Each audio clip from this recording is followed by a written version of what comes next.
Saksakallan gunarnavasya Vande Guru Sri Charanaravindan.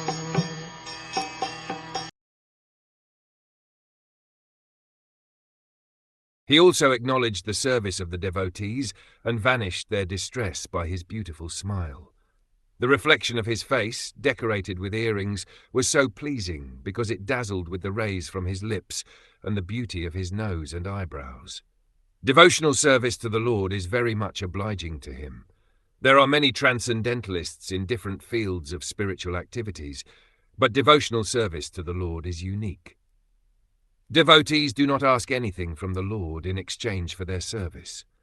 Even the most desirable liberation is refused by devotees, although offered by the Lord. Thus the Lord becomes a kind of debtor to the devotees, and he can only try to repay the devotees' service with his ever-enchanting smile. The devotees are ever satisfied by the smiling face of the Lord, and they become enlivened. And by seeing the devotees so enlivened, the Lord himself is further satisfied. So there is continuous transcendental competition between the Lord and his devotees by such reciprocation of service and acknowledgement.